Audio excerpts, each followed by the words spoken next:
Bonjour, aujourd'hui je vais vous expliquer comment choisir sa tête de club et pourquoi des têtes de club sont plus ou moins faciles à jouer. Si on prend donc la tête de club qui va être prépondérante pour la jouabilité, on va avoir des têtes de club qui sont déjà plus ou moins fines. En général, les têtes de club fines comme celle-ci, en exemple, ont un centre de gravité assez haut dans la tête, donc vont produire des trajectoires basses.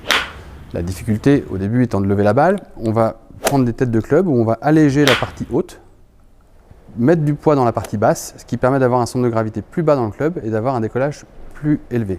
C'est très important. Ensuite, on parle beaucoup dans les clubs de golf de MOI, de moment d'inertie.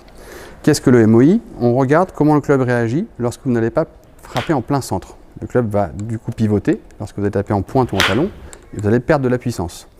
Sur un club qui n'a aucune répartition de masse, comme celui-ci, qui est un club très difficile à jouer, la zone d'impact idéale va être très réduite.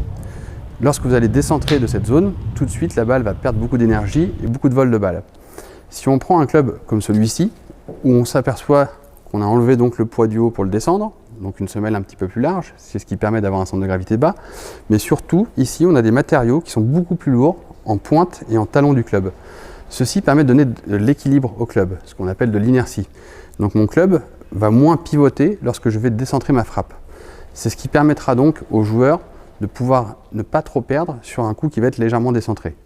Donc ces clubs-ci sont beaucoup plus préconisés pour des joueurs débutants ou en phase de progression. Un très fort joueur pourra jouer avec ce type de club parce que lui, son centrage sera plein centre et donc il pourra travailler aussi ses trajectoires un peu différemment.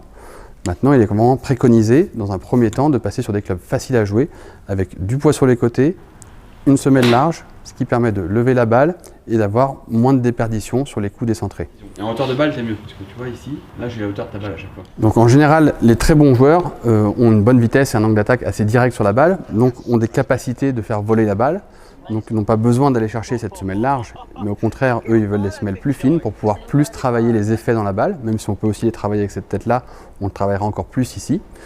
Et il est vrai qu'ici, on aura de très très bonnes sensations. Ici, on va enlever un peu de sensation pour donner de la tolérance. C'est un peu le jeu du chat et de la souris sur les têtes de club. Plus mon club va être tolérant, entre guillemets, moins il y aura de sensations. Et plus je vais aller chercher de sensations, moins j'aurai de tolérance. Donc le tout est de faire le bon compromis. Et en tout cas, lorsqu'on débute, de prendre des clubs faciles à jouer pour avoir un maximum de réussite.